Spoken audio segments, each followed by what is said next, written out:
नमस्ते मित्रांनो, या व्हिडिओच्या माध्यमातून आपण मुख्यमंत्री माझी लाडकी बहीण या योजनेची जी सुरुवात करण्यात आलेली आहे, तर त्या योजनेची माहिती या व्हिडिओच्या माध्यमातून घेणार आहोत. त्याबद्दलचा सविस्तर जी-आर आलेला आहे. तर त्या जी-आरच्या माध्यमातून तुम्हाला प्रत्येक महिलेला वार्षिक ₹18,000 जे सरकारनं देण्याची योजना सुरू करण्यात आलेली आहे. तर त्याचे नियमावली वगैरे योजनेचा उद्देश आहे, काय आहे, त्याचे लाभ कसा घेऊ शकतो याबद्दलची सविस्तर माहिती जाणून घेणार आहोत. त्याचसोबत या जी-आरमध्ये काही जाचक अटी घालण्यात आलेल्या होत्या. त्या जाचक अटींना देखील आता नवीन त्यांनी पर्याय लाभार्थ्यांसाठी देण्यात आलेली आहे. त्याची देखील माहिती जाणून घेणार आहोत. सुरुवातीला सविस्तर जी-आर जाणून घेऊयात, कारण की या मूळ जी-आरमध्ये फारसे बदल झालेले नाही शेतकरी बांधवांनो.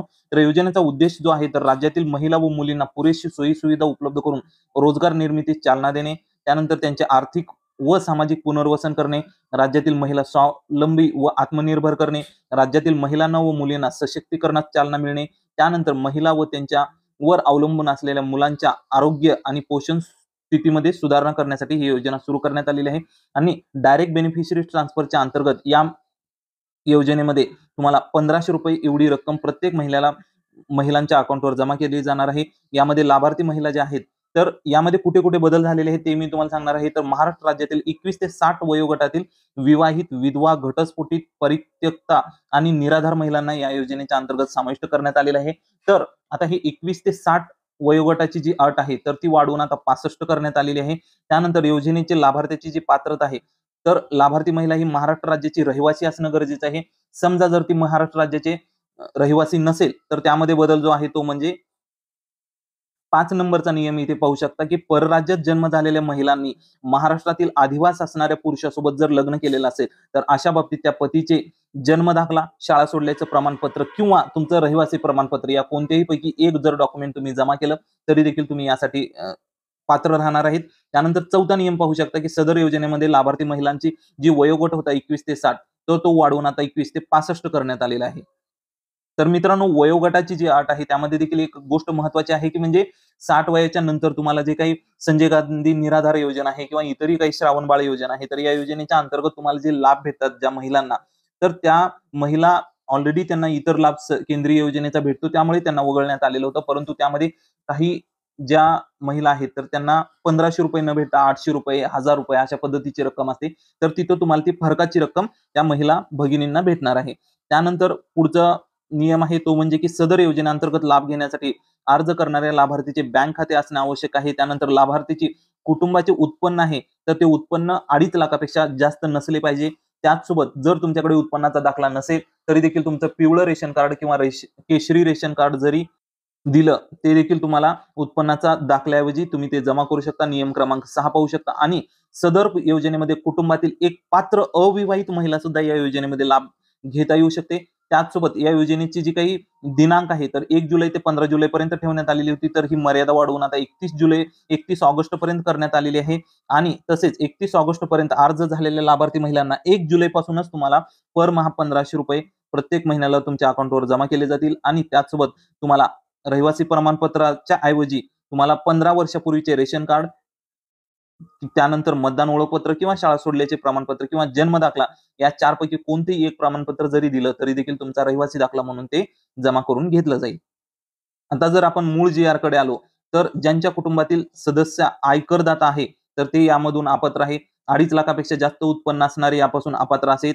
त्याचसोबत ज्या कुटुंबातील सदस्य नियमित, कायम किंवा कंत्राटी कर्मचारी म्हणून सरकारी विभागामध्ये किंवा मंडळ किंवा भारत सरकार किंवा राज्य सरकारच्या स्थानिक संस्थेत कार्यरत आहेत किंवा सेवानिवृत्तीनंतर निवृत्तीवेतन घेत आहेत किंवा बाह्य यंत्रणेद्वारे कार्यरत असलेले स्वयंसेवी कामगार किंवा कर्मचारी या अपात्र ठरणार नाहीत. हे लक्षात घ्यावं शेतकरी सर्व माता भगिनींना हे सांगणं आहे, की हा नियम महत्त्वाचा आहे, की कंत्राटी वगैरे जर असतील किंवा तुमच्या सेवानिवृत्ती वेतन जर भेटत असेल तुमच्या घरात कोणाला, तरी देखील तुम्ही या योजनेमध्ये अपात्र नाहीयेत. ठीक आहे.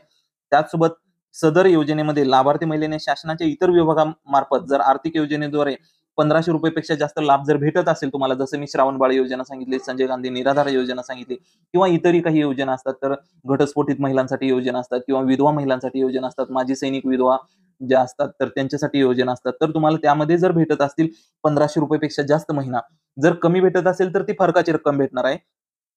आणि जास्त भेटत असतील तर मात्र या योजनेसाठी तुम्ही अपात्र असाल. त्याचसोबत ज्यांच्या कुटुंबातील सदस्य विद्यमान खासदार किंवा आमदार असतील, त्यांना देखील या योजनेचा लाभ भेटणार नाही. त्यानंतर ज्यांच्या कुटुंबातील सदस्य भारत सरकार किंवा राज्य सरकारच्या बोर्ड ऑफ कोऑपरेशन किंवा उपक्रमाचे अध्यक्ष किंवा संचालक सदस्य आहेत त्यांना देखील भेटणार नाही. ज्यांच्या कुटुंबातील सदस्यांची संयुक्तपणे 5 एकरपेक्षा जास्त जमीन असेल ते देखील या योजनेच्या अंतर्गत लाभ भेटणार नाही. परंतु आता ही 5 एकराची अट ही वगळण्यात आलेली आहे. ज्यांच्याकडे 4 चाकी ट्रॅक्टर वगळून जर इतर कोणतेही 4 चाकी त्यांच्या नावावर जर नोंदणी करत असेल त्यांना देखील हे भेटणार नाही.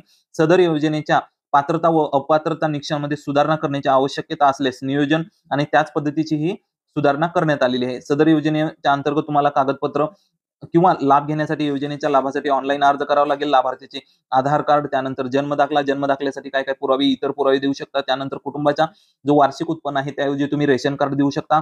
त्याचसोबत बँक खात्याचे पासबुक मात्र तुम्हाला लागेल. त्यानंतर पासपोर्ट आकाराचा फोटो, रेशन कार्ड आणि अटी व शर्तीचे पालन करत असल्याचे हमीपत्र तुम्हाला या योजनेच्या अंतर्गत द्यावं लागणार आहे. ठीक आहे. लाभार्थ्याची निवड तुम्हाला पात्रता अंगणवाडी सेविका, परिवेक्षिका, त्यानंतर मुख्य सेविका, सेतू सुविधा केंद्र, ग्रामपंचायत, ग्रामसेवक, वार्ड अधिकारी यांनी खातरजमा करून ऑनलाईन प्रमाणित केल्यानंतर लाभार्थ्याचा अर्ज सक्षम अधिकाऱ्याकडे यांच्याकडे सादर करावा. त्यानंतर सक्षम अधिकारी यांनी या कामकाजावर नियंत्रण ठेवावे. त्यानुसार सदर योजनेकरिता अंगणवाडी सेविका, परिवेक्षिका, मुख्य सेविका, सेतू सुविधा केंद्र, ग्रामपंचायत, ग्रामसेवक, वार्ड अधिकारी, सक्षम अधिकारी यांच्या जबाबदाऱ्या खालीलप्रमाणे आहेत. त्यामध्ये जे अंगणवाडी सेविका, त्यानंतर परिवेक्षिका आणि सेतू सुविधा केंद्र हे संबंधित जिल्हा व महिला बाल विकास अधिकारी सुरुवातीला ते पोर्टलवर तुमचा अर्ज तपासणी करून पोर्टलवर अपलोड करतील. ग्रामीण भागामध्ये तेच जर नागरी भागामध्ये अंगणवाडी सेविका, मुख्य सेविका, वार्ड अधिकारी आणि सेतू सुविधा केंद्र अधिकारी हे तुमचा फॉर्म अपलोड करतील. अर्जाची पडताळणी करून सक्षम अधिकाऱ्याकडे मान्यतेसाठी सादर करण्याचं काम आहे. तर ते संबंधित जिल्हा महिला व बाल विकास अधिकारी आणि अंतिम मंजुरी देण्याकरिता सक्षम अधिकारी जे असतील तर त्यांनी संबंधित जिल्हाधिकारी व यांच्या अध्यक्षतेखाली जी काही समिती नेमलेली असेल तर ते याला फायनल मान्यता देतील. तर पात्र महिलेस या योजनेसाठी ऑनलाईन अर्ज करता येणार आहे आणि ज्या महिलेस ऑनलाईन अर्ज सादर करता येत नसेल तर त्यांनी बाल विकास प्रकल्प अधिकारी किंवा अंगणवाडी केंद्रामध्ये किंवा ग्रामपंचायत वार्ड सेतू सुविधा केंद्र उपलब्ध असेल तर तिथं देखील जाऊन तुम्ही फॉर्म भरू शकता. अर्ज भरण्याची संपूर्ण प्रक्रिया ही विनामूल्य आहे. कुणीही तुमच्याकडून यासाठी पैसे घेऊ शकत नाही. त्यासोबत अर्जदार महिलेने स्वतः उपरोक्त ठिकाणी उपस्थित राहणे आवश्यक आहे, जेणेकरून जिचा फोटो ई-केवायसी करता येईल आणि कुटुंबाचे पूर्ण ओळखपत्र म्हणजे रेशन कार्ड व स्वतःचे आधार कार्ड असणं गरजेचं आहे. तात्पुरत्या यादीचे प्रकाशन केले जाईल आणि आक्षेपांची पावती देखील तुम्हाला पात्र लाभार्थीची यादी जाहीर केल्यानंतर दिली जाईल. त्यानंतर अंतिम यादीचे प्रकाशन केले जाईल. अंतिम यादीचे प्रकाशन केल्याच्या नंतर तुमची रक्कम वितरणाचं काम सुरू होईल. तर शेतकरी बांधवांनो ह्याची जी रक्कम वितरणाची जी प्रोसेस आहे तर ती तुम्ही 31 ऑगस्ट पर्यंतची टाइम दिलेली आहे. त्यानंतर तुम्हाला 31 ऑगस्ट आता ही जी तारखा दिलेली आहे तर त्यानंतर अर्ज भरण्याची शेवटची दिनांक 15 जुलै आहे, परंतु ही वाढवून आता 31 ऑगस्ट करण्यात आलेली आहे. त्यामुळे पुढे आणखी 1 महिना ही तारीख वाढू शकते. त्यामुळे तुम्हाला ऑक्टोबर महिन्याच्या सुरुवातीस म्हणजे ऐन तुमचा इलेक्शनच्या मोक्यावर विधानसभेचे जे इलेक्शन आहे त्याच्या मोक्यावर सरकार तुमच्या अकाउंटमध्ये याचे पैसे जमा करणार आहे. तर सदर योजनेसाठी स्वतंत्र लेखा शीर्षक उपलब्ध होईल पर्यंत या विभागाच्या लाडकी लेख या योजनेसाठी अस्तित्वात असलेल्या लेखा शीर्षकांतर्गत तुम्हाला ह्या योजनेचा खर्च भागवण्यात येणार आहे. तर शेतकरी बांधवांनो मी अपेक्षा करतो की तुमच्या जे काही घरातील माता भगिनी असतील तर त्यांच्यासाठी ही खूप महत्त्वाची योजना आहे, तर त्यांच्यापर्यंत ही माहिती नक्कीच पोहोचवा. ज्या माता भगिनींना इतरही काही या संबंधीचे प्रश्न असतील तर कमेंट बॉक्समध्ये लिहायला नक्कीच विसरू नका. तोपर्यंत इथेच थांबतो. जय जवान जय किसान. धन्यवाद.